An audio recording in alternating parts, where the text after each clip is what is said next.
ഇന്ന് നമുക്കൊരു ഈസി മീൻ കറി ഒന്ന് വെച്ച് നോക്കിയാലോ. ആദ്യം തന്നെ നമുക്ക് ഒരു ചട്ടി എടുക്കുക. ചട്ടി നമുക്ക് ചൂടാക്കുക. ചട്ടി ഒന്ന് ചൂടായി വരുന്ന സമയത്ത് നമ്മളതിലേക്ക് വെളിച്ചെണ്ണ ഒഴിച്ച് കൊടുക്കുക.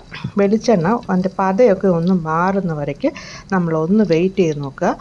അതിൻ്റെ ഇതൊക്കെ മാറിയതിന് ശേഷം നമ്മൾ എടുത്ത് വെച്ചിരിക്കുന്ന ഇഞ്ചി, വെളുത്തുള്ളി, പച്ചമുളക് പേസ്റ്റ് ഇതിലോട്ട് വെളിച്ചെണ്ണയിലോട്ട് ചേർക്കുക.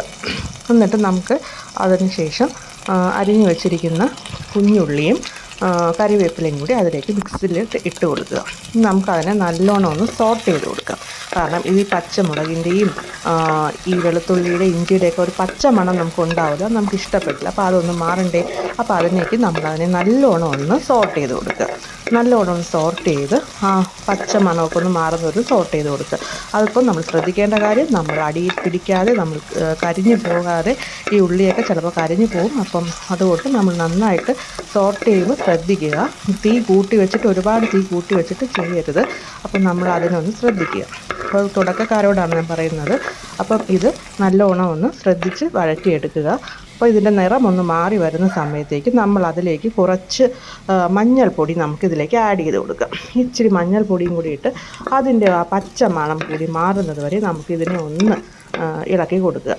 അതിൻ്റെ കൂടെ ഒരു മണം മാറി വരട്ടെ. അതിനുശേഷം ഞാനിവിടെ എടുത്തു വെച്ചിരിക്കുന്നത് മുളക് പൊടിയുടെയും മല്ലിപ്പൊടിയുടെയും ഒരു പേസ്റ്റാണ്. കാരണം ഞാൻ ഡയറക്റ്റായിട്ട് ചട്ടിയിലേക്ക് പൊടി ഇടില്ല, കരിഞ്ഞു പോകാൻ സാധ്യതയുണ്ട്. അപ്പം ഇത് നമ്മൾ ഇങ്ങനെ ഒരു പേസ്റ്റ് രൂപത്തിലാക്കി ഇടുകയാണെങ്കിൽ നമുക്കിത് അടിയിൽ പിടിക്കാണ്ട് കഴിയാൻ പറ്റും. അപ്പോൾ നമ്മളിതിലേക്ക് ഈ പേസ്റ്റിനെ ഒന്ന് കുറുക്കിയെടുക്കുക. എണ്ണ തെളിയുന്നത് വരെ, ഇതിൻ്റെ പച്ചമണം ഈ കുത്തലൊക്കെ ഒന്ന് മാറുന്നത് വരെ നമ്മളിതിനെ ഒന്ന് ഇളക്കി കൊടുക്കുക.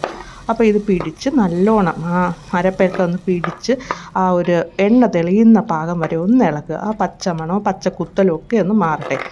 ലേശം നമുക്ക് ഇളക്കാം. ഇനി ആ ഒരു പരുവായല്ലോ, എണ്ണയൊക്കെ തെളിഞ്ഞു വരുന്ന ഒരു പരുവമായിട്ടുണ്ട്.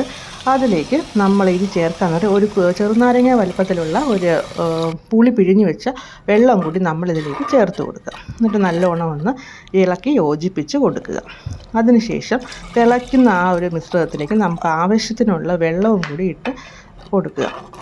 വെള്ളം ഒഴിച്ച് നല്ലോണം ഒന്ന് തിള വരുന്ന സമയത്തേക്ക് നമുക്ക് ബാലൻസ് ചെയ്യാൻ ആവശ്യത്തിനുള്ള ഉപ്പും കൂടി നമുക്ക് ചേർത്ത് കൊടുക്കുക.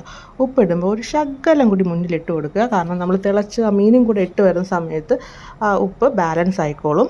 അപ്പോൾ നമ്മൾ എന്നിട്ട് ഈ സമയത്ത് അതൊന്ന് ടേസ്റ്റ് ചെയ്ത് നോക്കുക.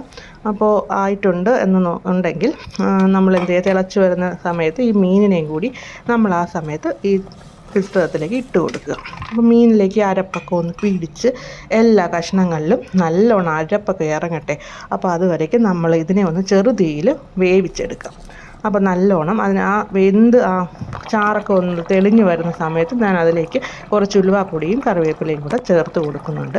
കുറച്ചുകൂടെ ഒന്ന് വറ്റി വരുന്ന സമയത്ത് നമ്മൾ കറി നല്ലോണം തിളച്ച് അരപ്പൊക്കെ പിടിച്ച് എണ്ണ തെളിഞ്ഞു വരുന്ന സമയത്ത് ഒന്ന് കുറുകിയൊക്കെ വരുന്ന സമയത്ത് നമുക്ക് സ്റ്റൗ ഓഫാക്കി എടുക്കാവുന്നതാണ്. ഇഷ്ടപ്പെട്ട് കാണുമല്ലോ.